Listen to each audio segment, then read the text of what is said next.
और मैं स्क्रीन पर देख रहा हूं मेरे सामने 700 से ज्यादा स्थान पर वहां के सांसद के नेतृत्व में, वहां के मंत्री के नेतृत्व में लाखों लोग आज इस कार्यक्रम में जुड़े हैं। शायद रेलवे के इतिहास में एक साथ हिंदुस्तान के हर कोने में इतना बड़ा कार्यक्रम कभी नहीं हुआ होगा।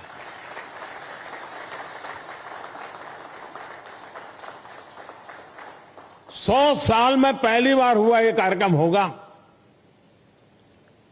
मैं रेलवे को भी इस भव्य आयोजन के लिए बहुत बहुत बधाई देता हूं।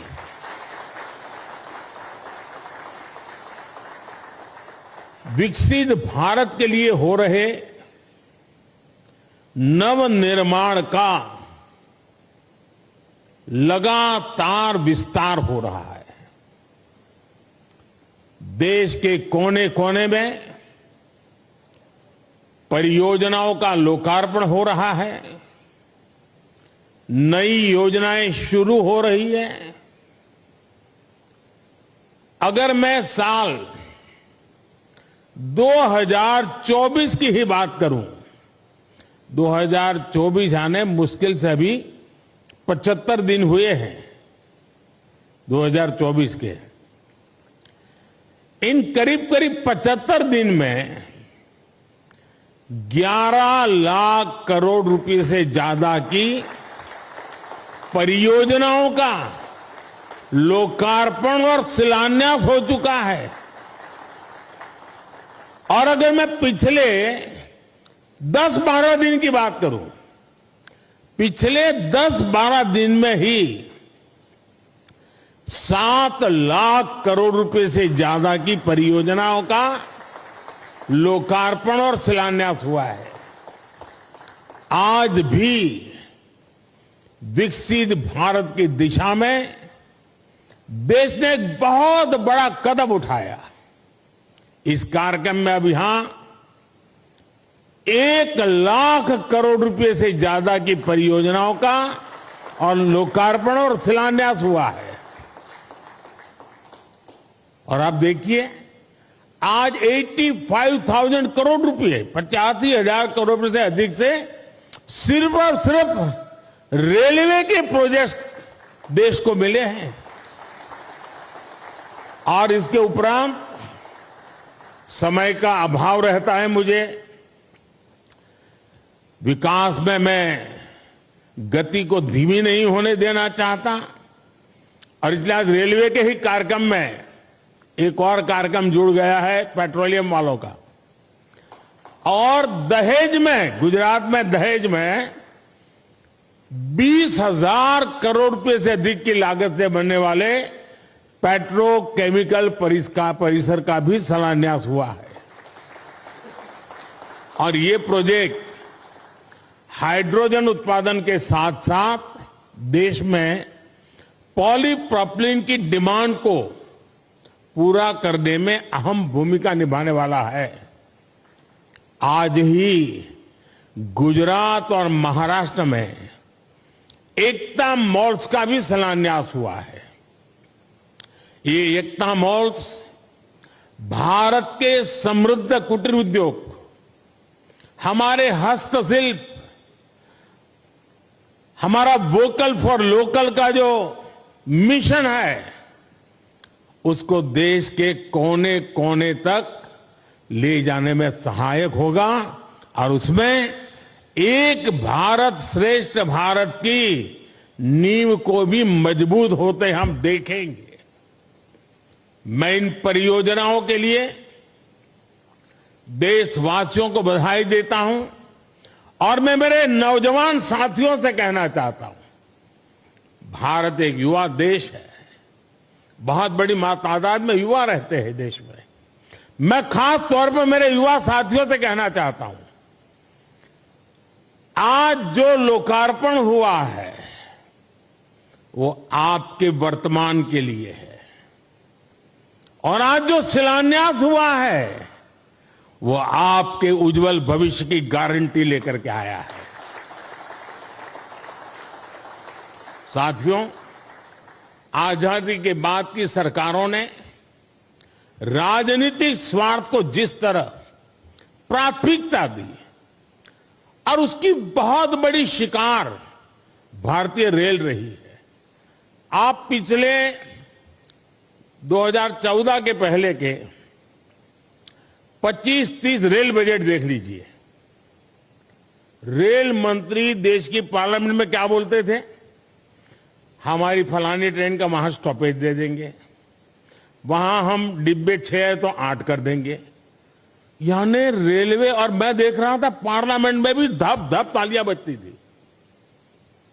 यानी यही सोच रही थी कि स्टॉपेज मिला कि नहीं मिला, ट्रेन वहां तक आती है, मेरे स्टेशन तक आगे बढ़ी कि नहीं बढ़ी।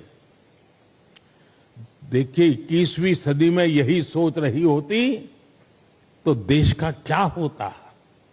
और मैंने पहला काम किया, रेल को अलग बजट से निकाल करके भारत सरकार के बजट में डाल दिया, और उसके कारण आज भारत सरकार के बजट के पैसे रेलवे के विकास के लिए लगने लगे।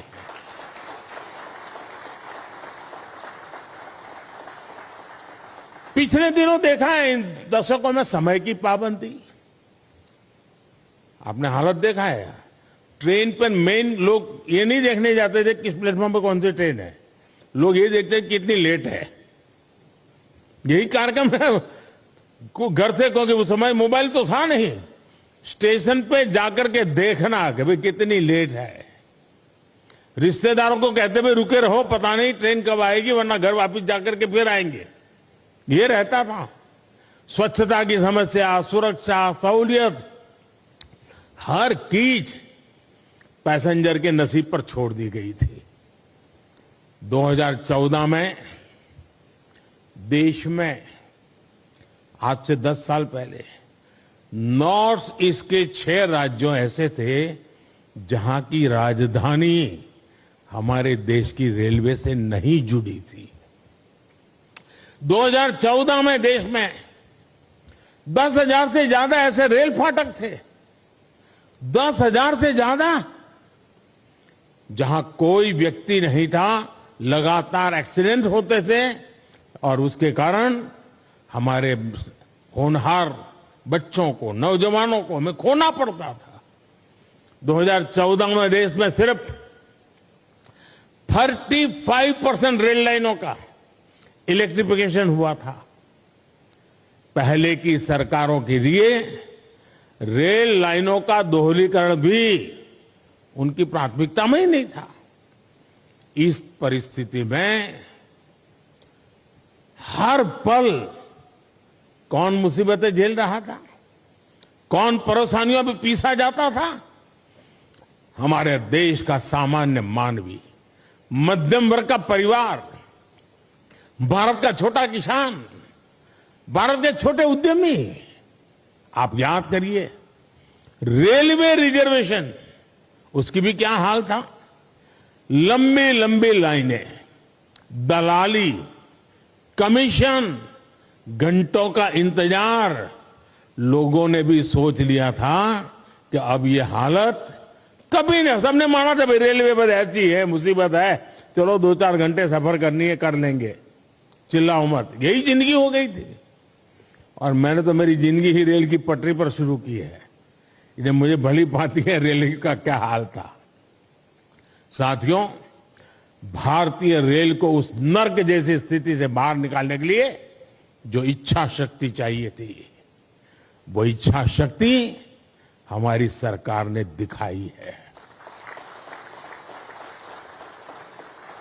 अब रेलवे का विकास सरकार की सर्वोच्च प्राथमिकताओं में से एक है। हमने 10 वर्षों में औसत रेल बजट को 2014 से पहले की तुलना में 6 गुना ज्यादा बढ़ाया है। और मैं आज देश को ये गारंटी दे रहा हूं कि अगले 5 साल में वो भारतीय रेल का ऐसा कायाकल्प होते देखेंगे जिसकी उन्होंने कल्पना भी नहीं की होगी। आज का ये दिन इसी इच्छा शक्ति का जीता जागता सबूत है। देश का नौजवान तय करेगा उसको कैसा देश चाहिए, कैसी रेल चाहिए। ये 10 साल का काम अभी तो ट्रेलर है, मुझे तो और आगे जाना है। आज गुजरात, महाराष्ट्र, यूपी, उत्तराखंड, कर्नाटक, तमिलनाडु, दिल्ली, एमपी, तेलंगाना, आंध्र प्रदेश, बिहार, झारखंड, पश्चिम बंगाल, उड़ीसा, इतने राज्यों में वंदे भारत ट्रेनें मिल चुकी है जी। और इसी के साथ ही देश में वंदे भारत ट्रेन की सेवाओं का शतक भी लग गया है। वंदे भारत ट्रेनों का नेटवर्क अब देश के 250 से अधिक जिलों तक पहुंच चुका है। जन भावनाओं का सम्मान करते हुए सरकार वंदे भारत ट्रेनों का रूट भी लगातार बढ़ा रही है। अहमदाबाद जामनगर वंदे भारत ट्रेन अब द्वारिका तक जाएगी। और मैं तो अभी द्वारिका में जाकर के डुबकी लगा के आया हूं। अजमेर, दिल्ली, सराय रोहिल्ला वंदे भारत एक्सप्रेस अब चंडीगढ़ तक जाएगी। गोरखपुर लखनऊ वंदे भारत एक्सप्रेस अब प्रयागराज तक जाएगी। और इस बार तो कुंभ का मेला होने वाला है तो उसका महत्व और बढ़ जाएगा। तिरुवनंतपुरम, कासरगोड वंदे भारत एक्सप्रेस मंगलुरु तक विस्तार किया गया है। साथियों, हम दुनिया भर में कहीं भी देखें, जो देश समृद्ध हुए, औद्योगिक रूप से सक्षम हुए, उनमें रेलवे की बहुत बड़ी भूमिका रही है। इसलिए रेलवे का कायाकल्प भी विकसित भारत की गारंटी है। आज रेलवे में अभूतपूर्व गति से रिफॉर्म हो रहे हैं। तेज गति से नए रेलवे ट्रैक्स का निर्माण, 1300 से ज्यादा रेलवे स्टेशनों का आधुनिकीकरण, वंदे भारत, नमो भारत, अमृत भारत जैसी नेक्स्ट जनरेशन ट्रेन, आधुनिक रेलवे इंजन और कोच फैक्ट्रियां, ये सब 21वीं सदी की भारतीय रेल की तस्वीर बदल रही है। साथियों, गति शक्ति कार्गो टर्मिनल पॉलिसी के तहत कार्गो टर्मिनल के निर्माण में गति लाई जा रही है। इससे कार्गो टर्मिनल बनने की गति तेज हुई है। लैंड लीजिंग पॉलिसी को और सरल किया गया है। लैंड लीजिंग प्रक्रिया को भी ऑनलाइन किया है। इससे काम में पारदर्शिता आई है। देश के ट्रांसपोर्टेशन सेक्टर को मजबूती देने के लिए रेलवे मंत्रालय के तहत गति शक्ति विश्वविद्यालय की स्थापना भी की गई है।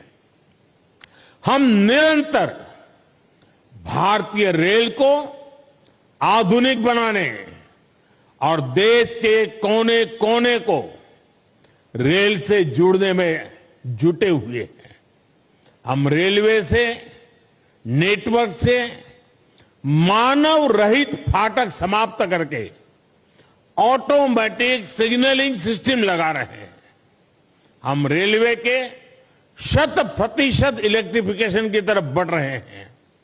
हम सौर ऊर्जा से चलने वाले स्टेशन बना रहे हैं।